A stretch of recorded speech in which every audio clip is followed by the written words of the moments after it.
Hello everybody, I'm Dylan and today we're going to take a look at Beautiful Thing, a British film released in 1996. Beautiful Thing. Probably one of the older, more fondly remembered gay films, one of the first that many people have seen. The screenplay was written by Jonathan Harvey and is based on his play of the same name. This whole film has kind of a stage play vibe to me, which is pretty cool. It was directed by Hettie MacDonald and released by Channel 4 Films. Ironically, this film was modestly released on UK cable TV, but it ended up doing so well that it was released in theaters later on. It was released on DVD several times by different distributors. So Beautiful Thing, at its core, is a coming-of-age, coming-out love story between two teenage boys. Jamie, played by Glenn Barry, is a shy teenager, and the beginning of the film establishes that he's not good at sports and is bullied to a certain extent. Steve, played by Scott Neal, is his next-door neighbor and is the same age as Jamie. It's evident that Jamie has a crush on Steve, but he seems oblivious to this. We meet other characters: Jamie's mom, Sandra, played by Linda Henry, a tough but loving mother and hardworking, who yearns for a better life for her and her son. We're also introduced to Leah, played by Tamika Empson, a neighbor girl who's apparently dropped out of school. Leah is obsessed with the music of Mama Cass. What's interesting is this whole film's soundtrack are songs from Mama Cass, a singer who was mostly active in the 1960s. Most films usually take songs from different artists. Her songs fit the themes of this movie perfectly. It's not necessarily music that I would jam to into my apartment, but they fit well into this film. So anyway, we soon learn that Steve suffers physical abuse from his father and brother. Linda finds him sitting on stairs one evening with tears in his eyes and decides to invite him to sleep over. So Jamie and Steve share a bed, talk, exchange, and slowly fall in love. There are other things happening around them. Jamie's mother, Linda, spends time with her hippie boyfriend. Leah is sometimes nice, but sometimes causes a ruckus in the neighborhood with loud music, etc. Not having much privacy, Jamie and Steve eventually visit a gay bar. Linda discovers their secret, and the boys get confronted separately on the issue.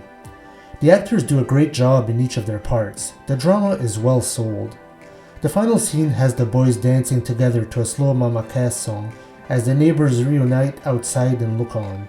So Beautiful Thing, in a lot of ways, was ahead of its time. I have to admit, I first saw this film many years ago, and back then I wasn't as familiar with the English dialect. Many expressions I had never heard before, like flat or bird, which means girlfriend. But after a few viewings, I understood more of the words and expressions, whether I just caught on or researched. It has a simple story, but is still relevant in today's world. You didn't see many movies like this back in the 1990s. Homophobia and fear of AIDS was still very present. As a result, gays were often marginalized, and oftentimes in media they were the butt of a joke or perceived as aggressors. Some positive movies did come out in the 90s, such as Jonathan Demme's Philadelphia or Frank Oz's In and Out. So some effort was made back then to shine a better light on homosexuals. But back to Beautiful Thing. Like I said before, this whole film has a stage feel to it. Most of the scenes happen on the patio or inside the apartments, or flat as they are called in this film. I was surprised to learn that this film is rated R, but I guess there is a bit of slur used, drug use, but nothing is overused. It's present when necessary.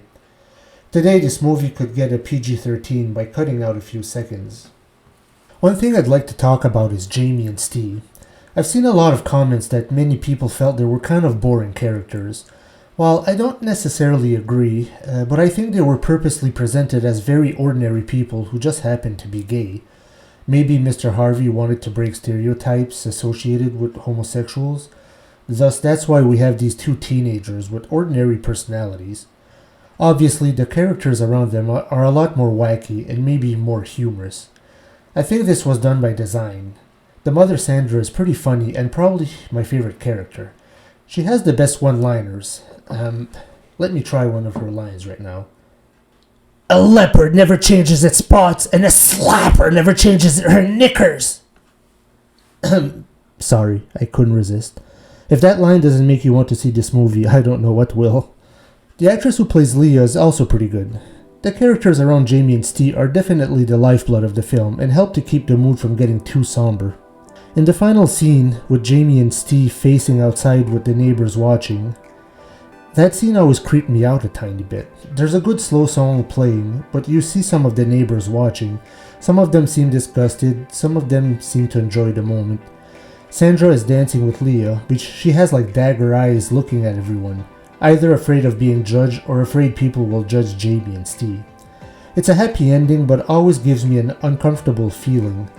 I don't know if that's just me. The thing is, Jamie and Sandra are about to move away, so poor Steve is still stuck with his abusive dad and brother. That hasn't been resolved. It leaves you with a lukewarm feeling, but an uncertain future. But maybe I'm thinking too deep. So, the themes for this film are fairly simple. First and foremost, we have first love. Jamie and Steve are portrayed as teenagers of about 17, and they're experiencing their first kiss, date, sexual experience, coming out, etc. And that brings us to the second theme, coming of age and self-acceptance. There's some reluctancy on the part of both boys, but especially Steve. Jamie seems to accept that he's gay. His problem was just coming out to his mother. Steve has a harder time with it. But within the confines of this movie, he comes into his own fast enough. When the film ends, we wonder what could be the future for these characters. But Mr. Harvey has stated that Jamie and Steve have probably just seized the moment that was given to them. It's most likely their relationships didn't last a long time. I would have liked to put child neglect or child abuse as a theme to this film, but it's mostly just a plot device that helps bring Jamie and Steve together. It's kinda sad that physical abuse is just a plot device, but it is what it is. Beautiful Thing has a rating on IMDb of 7.6, which is a pretty fair rating. It currently has a rating of 91% on Rotten Tomatoes, so even if this film is 25 years old, it's still well remembered and rated well. I rate this film a solid 8 out of 10. That's pretty good for a modest production that was just supposed to be released on cable TV in one country. It's come a long way, and it can still compete with some of today's LGBTQ films. Its stage play began in 1993 and is still performed on stage to this very day. So have you seen Beautiful Thing? What were your opinions on it? Feel free to leave me a comment, a like, subscribe, and I hope to see you for the next review.